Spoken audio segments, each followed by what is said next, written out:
in my body of work, we say that agreement and understanding are separate. You can understand others, but you don't need to agree. Part of our ego doesn't want to occupy and know what's their side. But way to break the ice in these situations that I train is simply ask, tell me something about yourself that you'd like me to understand. Satyen Raja, a transformational leadership expert known as the CEO Oracle. To me, this is the key of happiness. Very simple practice one can take on. You take a journal, you write down on one side, feel here and now, feel, and on the other side, you write down feel, and to recognize it's okay to release what's not you. There's nothing to fear, in fact. Whatever you might be holding on to that you think you need to hold on to, something even more glorious, more powerful, more magical, more attuned, more aligned will emerge from your true self. Welcome to It's Your Choice podcast. Today on the show, we have Satyen Raja. He's a world-renowned teacher, mentor, and guide, deemed the CEO Oracle for his extraordinary ability to move companies beyond the old business model of struggle into a new paradigm of passion, purpose, freedom, and the magic of flow. Welcome to the show today, Satyen. Wonderful to be here, Sally. Thank you so much. Satyen, how do you define transformational leadership and why is it important in today's business environment? It's a great question. Us as leaders, we grow through different stages. We grow through, first of all, a me state of consciousness where we are developing our ego. We're developing our egoity around leadership. I'm worthy, I'm this person, I'm this way.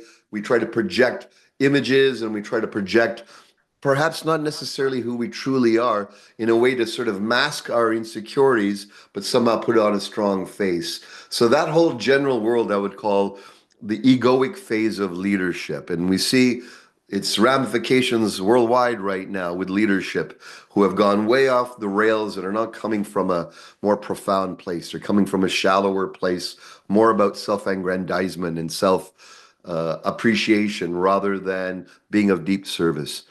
The next stage is when you've had enough of that, when you've had enough of serving yourself and you fall flat on your face many times and you're not feeling the fulfillment of life, then our heart, our soul yearns for something deeper. And that's where we become more of a win-win type leader.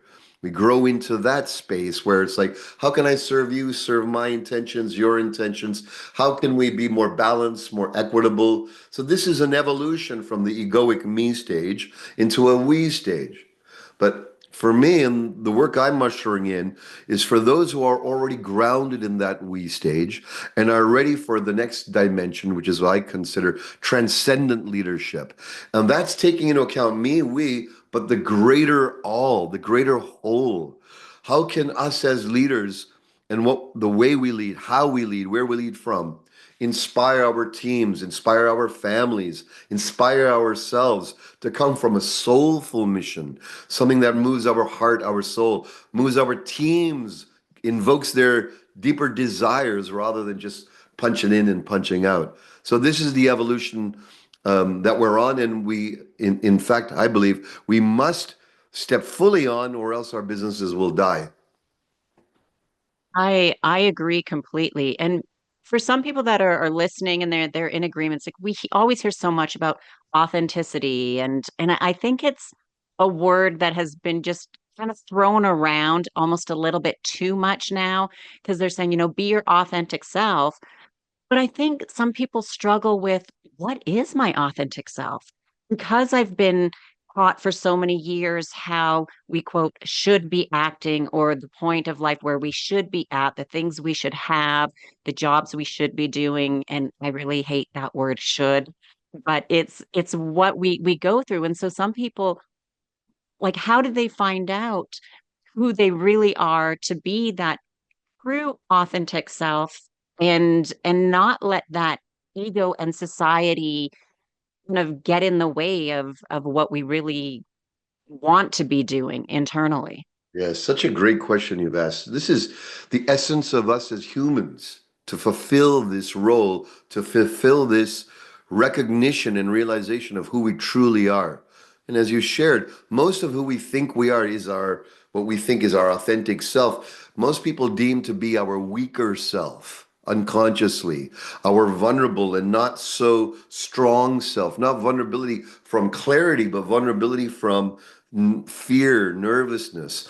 And so we put on these shells that we've accumulated personalities, we've put on masks, we've put on all these type of ways of coping in the world, which are not our true self. They take us away from our true self. But if you will, for example, when a doctor is at doctorings, many of them have a very disconnected emotional state of being. That's not their authentic self.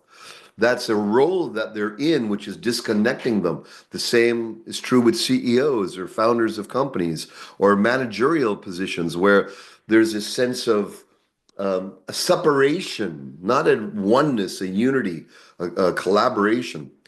True authentic self is yourself without all these masks and also in your power of who you truly are. And to discover who you truly are, you have to go through an enlightenment process.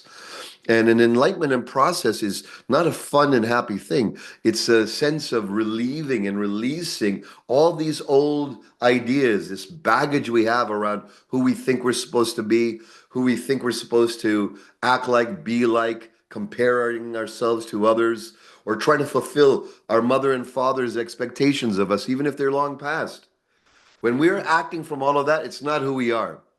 Who we truly are as a soul, as a divine individual, grounded in this world. And we're here to discover our true nature and to be the gift that we're meant to give the world. And when we're going towards that, and when our heart feels fulfilled and we're in the spirit of service, that's when our true, authentic self comes on board. So how do we find that out? Like, are there questions we can ask ourselves, things that we can do to get rid of, and in some cases, decades of these layers and masks and things that we've had to put on and do to now shed those layers to find out who we truly are and what really desire and passion that we have for life. This is beautiful, what you've just asked, because to me, this is the key of happiness. Very simple practice one can take on. You take a journal, you write down on one side, feel who I am here and now, feel who I am. And on the other side, you write down, feel who I'm not. And you go back and forth. Okay, who am I? I feel who I am. Okay, I'm a facilitator of transformation. So that's what's coming up in this moment. So I write that down.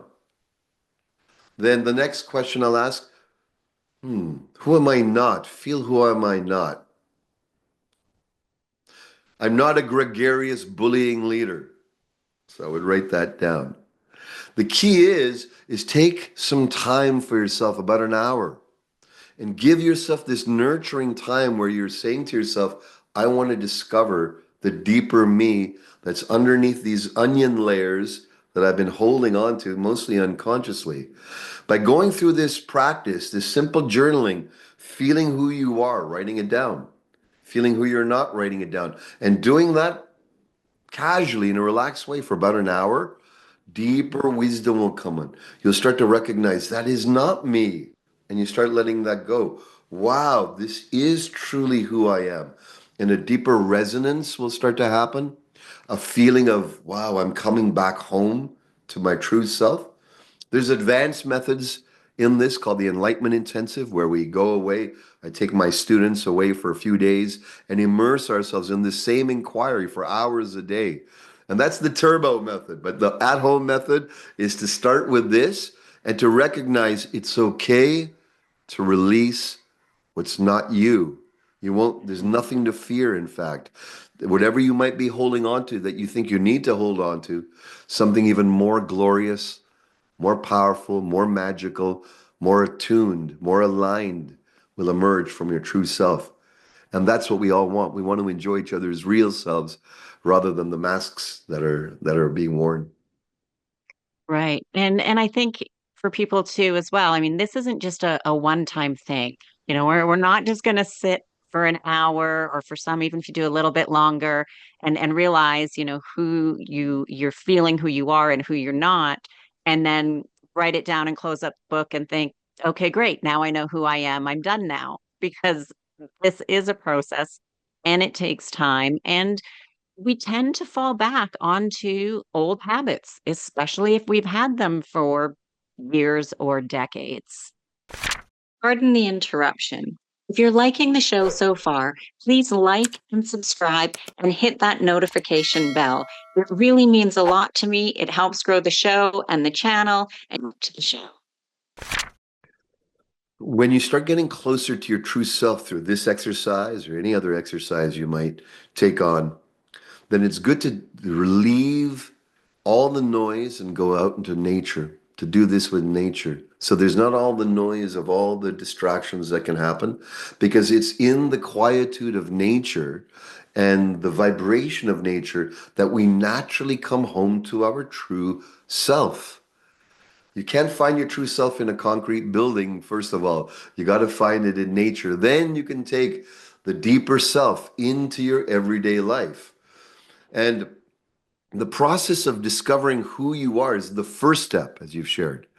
The next step is going, okay, I've realized I'm a servant of others. I love to help other people, or whatever comes up from your innermost. The second mission one can take on is taking a look at, honestly, where are you living your life aligned with that? Where have you fallen off track or abandoned that calling? And then to rededicate yourself to adding more and more of what your soul truly yearns for, truly yearns to express, to live, to share. As we do that and we align and we become loyal to that innermost self, then all the other stuff falls away and the troubles fall away too. All the troubles we have is because we've been acting from somewhere that's not who we are. I agree. And I know that a few things that some people might be worried about is, if I make these changes, my family or my friends are going to start to question it, are going to start to wonder what's going on. Or in some cases, we're going to lose those friendships because we are becoming a different person. It's natural. As we grow, the circles that are no longer serving us will fall away, and the beauty is new circles will form.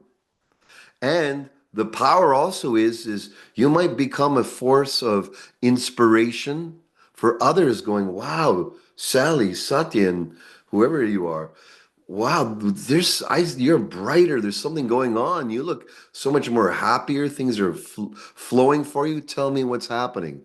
Well, I sat down and I listened to a podcast with Sally and Satya, and then they told me to do this go deeper into discovering who I'm not and relinquish who I'm not.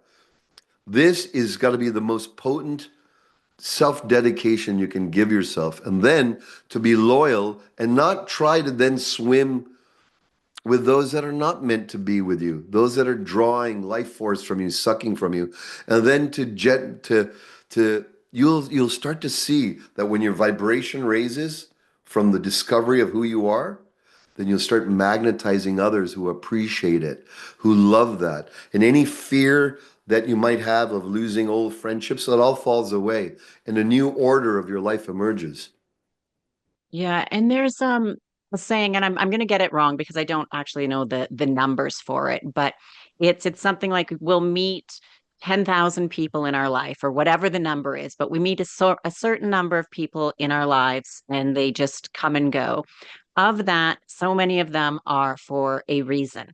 It could be because we're going through something. It could be something short term. We're in a course or a class together. We briefly work together or something. And then fewer of those people are a season. And it could be when we're at school, or we're at college, we're at university, or we're 10 years at one job, whatever it may be. But then when we leave that season, number of those people, the vast majority, do kind of fall away. We lose touch. We go on to do different things.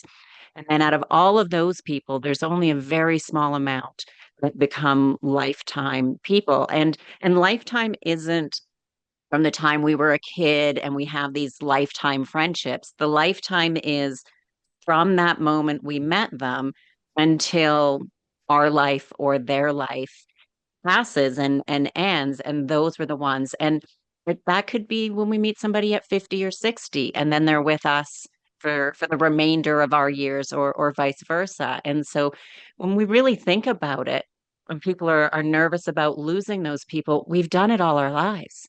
Like we're not friends, or not with everybody that we've met in school, in college, at our first jobs, our fifth jobs, our wherever we may be. There's always people that are coming and going in our lives.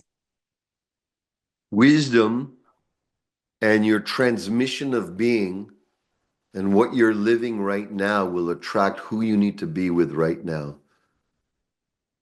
And our conscious practice and cultivation is warranted to release those that are no longer uplifting your being. You can still love everyone. You just don't have to hang out with them all the time. You can love Right. family members, friends, family, but it's interesting. I was in a situation where I was on this growth path years ago.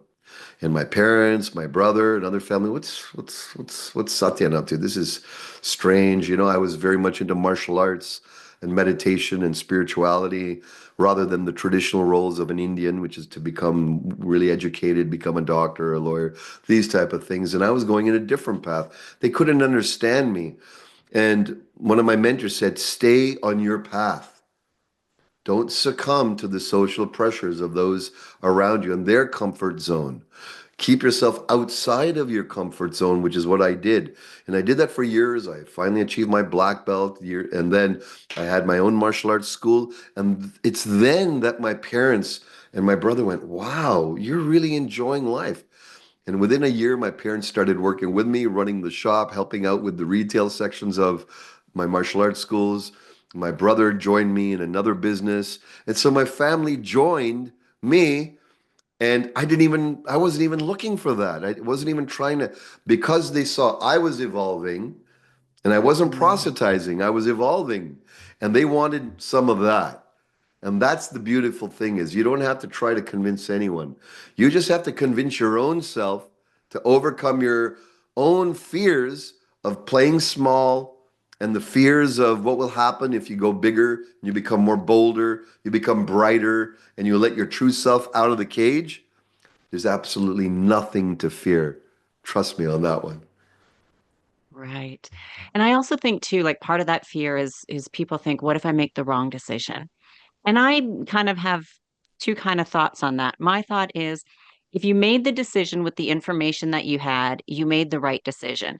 If in the future, be weeks, months, years, that new information has come about, or just things generally have changed, we can always again change that decision. We can reroute or go back, or it wasn't meant to be in some cases. Like I believe that the decision that we make is the right decision for the time, and we never really know if it was the wrong decision. We can hit bumps in the road, have struggles. But if we made the opposite decision, we're still going to have bumps in the road. We're still going to have struggles. So you never really know.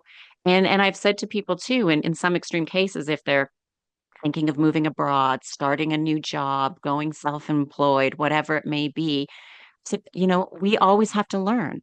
We didn't know how to do anything when we were born. We have to learn. It takes time.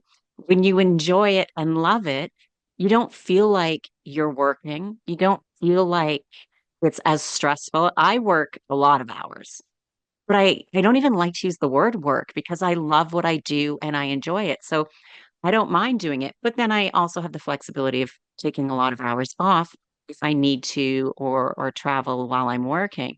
And there's been times that I think, oh, maybe that wasn't the best decision to make. But each one I still learn from. And I just learn I'm not going to do that again. Or maybe I need to get more information before making that type of decision.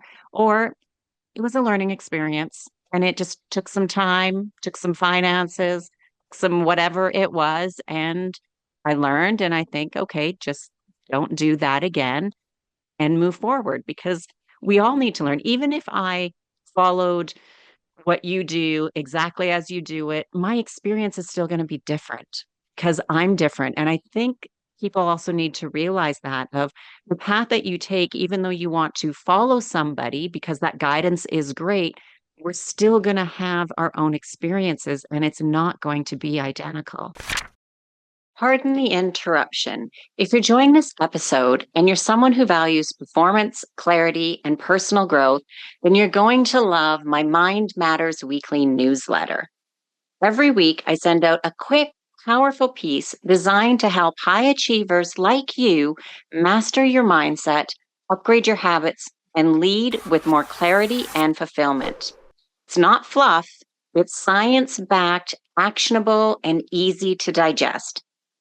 It as your weekly reset button to realign with the leader you're becoming.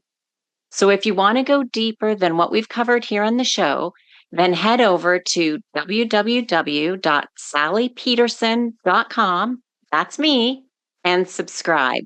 Your next breakthrough just might be one email away. Now back to the show. Absolutely. You're a very wise woman. Very wise. Very wise, what you just shared there. You know, as my Kung Fu teacher told me when I was a young fellow, he goes, there's no losing, there's no failure. There's only feedback and learning and evolution.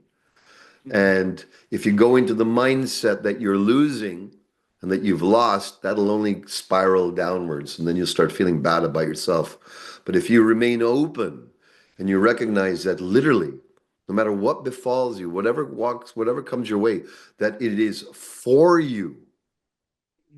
Even it might not look like it right now. In hindsight, you'll see how it's for you. And that attitude is such an empowering attitude that you can look at anything that comes your way. Take a moment, even if it's very challenging.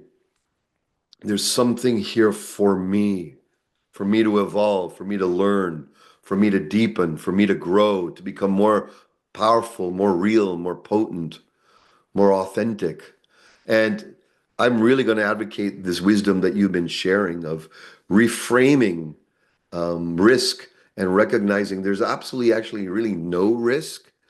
The only risk is staying small, and the risks that move towards you expanding always pay off with rewards that are far beyond material. Include the material, but include far more than the material dimension.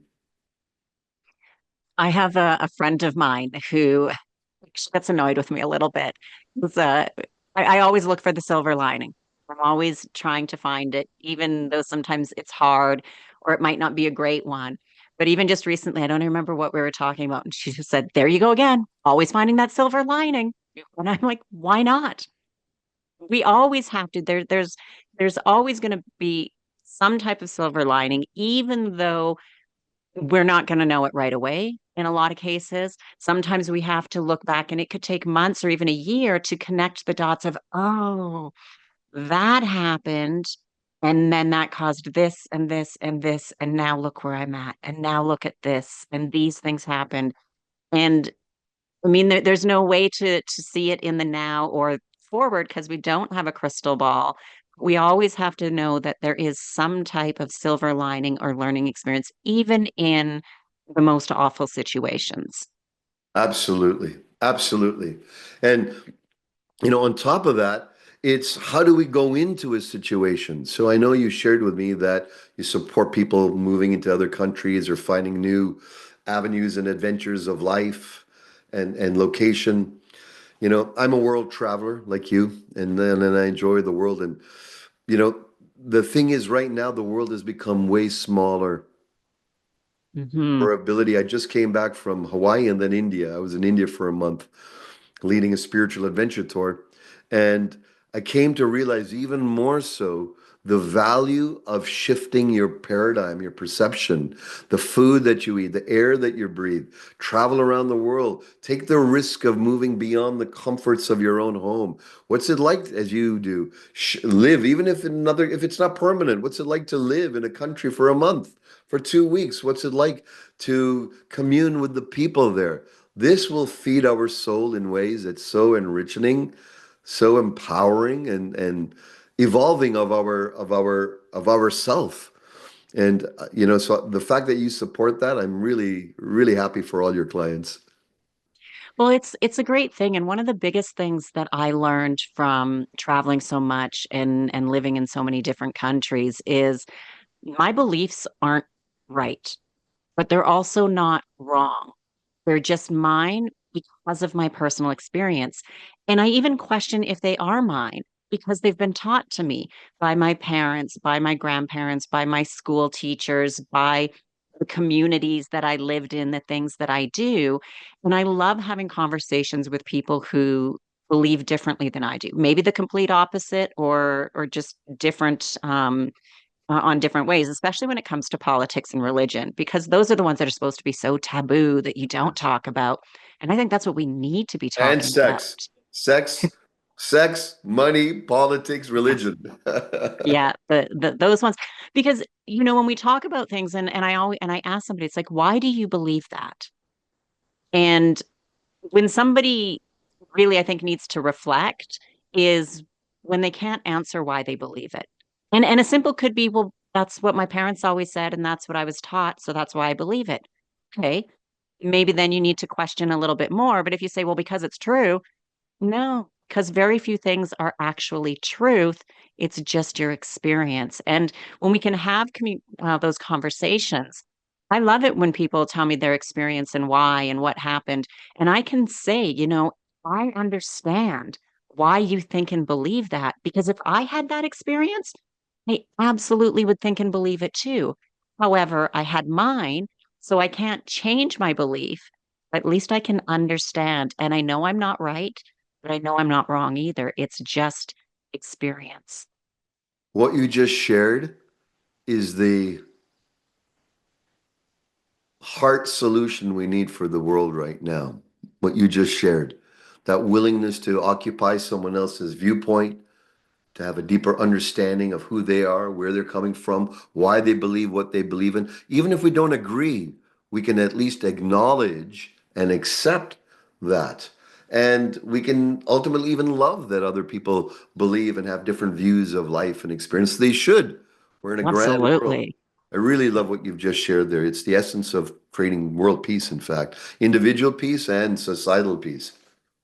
Well, and then we can use that if we think about it with in business, with our friends, with our family, with travel, of course, and all of those things, and just to have those as to why and be open. I have friends that are very different than me politically, and we have conversations about it because even though we're very different, there's still political things that we agree on.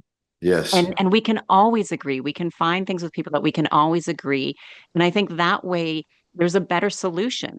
Again, whether it's a family conflict or a decision to do something, a business project that's going on, and we can kind of understand different perspectives as to why something might be a better idea than others, and then to either compromise or make a decision, however it may be, but with the understanding. So I can understand why a person wants to do something some way, even if we don't end up doing it that way. Or if we do, then I have that understanding of, okay, well, that makes sense for these reasons. May not be what I completely agree with or would do, but I can understand and accept it. absolutely. The acceptance of others, you know, in my body of work, we say that agreement and understanding are separate. You can understand others, but you don't need to agree. Many times we're reluctant to aim to try to understand others, especially if we've got negative charge or judgment against them, or they have judgment or charge against us. Part of our ego doesn't want to occupy and know what's their side, what are they experiencing, and but a way to break the ice in these situations that I train is simply ask, tell me something about yourself that you'd like me to understand. Well, that's a great question. Or in this situation that's going on here, if there's conflict, I'm not sure if I'm getting it. Tell me what something about yourself you'd like me to understand around this situation. And then when they share with you, please more, what else do I need to understand? Please help me understand. And then all you have to do is say thank you. I got it. You don't have to have a retort. You don't have to uh, tear up their argument. You don't have to find the fault in it. You don't have to find their weakness. You just, with the reception, feeling of receptive, I Okay, I really want to understand. Tell me, what else Mm, must I understand about that to really get you? And it's not just to understand the situation, it's to get them. Well, right. and by doing that, all the barriers start to fall and flow, and then synergy and affinity. And then you get on the same page, affinity starts to happen. You start to get into the same, play box. You're not fighting in other boxes. And then that's Hmm. where a real relationship can grow and foster. Yeah, it really is just fascinating of just being open. Yeah. And and it's not always going to be easy, especially because there are some that have been so closed off, stuck in the ego, or their way is right. Especially with a lot of the way the world is right now, I find unfortunately it's very, you agree with everything I agree with, or you're the enemy. And I don't understand that because we should never agree with everything. Like even with all my friends, my family, like I never agree with everything, maybe most things, but sometimes I'm like, no, I don't agree with that. And it's interesting because sometimes even though we listen to the same thing, it could be our own interpretation of what is being said. And so when we talk about it, we've had many conversations where I've said, well, they said this and it means that they want to do that. And someone else will say, well, no, they did say this, but it means they want to do something else. And then that's when we realize maybe it wasn't the words that were said, maybe it was our own interpretation. And that's how communication can go wrong as well. I like you. You're very wise and embodied. Very wise and embodied. Well, I mean, it's just things that I've learned over, I think a lot has to do with my traveling because living in Canada, I was kind of in a bubble. I was in my Canadian bubble, grew up with friends. I did move cities a couple of times, but had the work that I was doing, the people that I knew, and you just kind of know, and you don't always agree with everything. But when I started traveling a lot more, that's when I really realized how, we are different and we're not right or wrong, and we need to be open. And that would just like it would just make the world a better place. I've often said to people that it's unfortunate that everyone in the world wasn't forced to move to a foreign country for about 2 years after college or like gap year type thing. So in their kind of young 20s, young to mid 20s, for 2 years they don't speak the language and they have to live somewhere.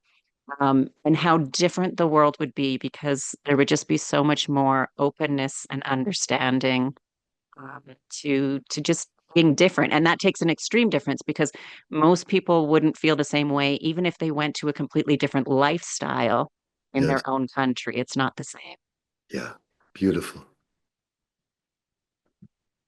So you talked about a few workshops and things that you do. So give us a little bit more information on some of your workshops and programs and retreats that you offer people. So, my first workshop is an initiation into the path of the warrior sage, which is my complete tutelage and training. And this comes from my 45 years being immersed in many psychospiritual traditions from warriorship, tantra, shamanism, reality creation, as well as self-realization. And so the initial retreat, we call it the Transcendent Leader Retreat or the Transcendent Leader Initiation. And that's a weekend dive with myself and my team, my colleague, my wife. And we take a very small, intimate group of leaders and we drop into a very profound space away from all the noise, all the distractions of life.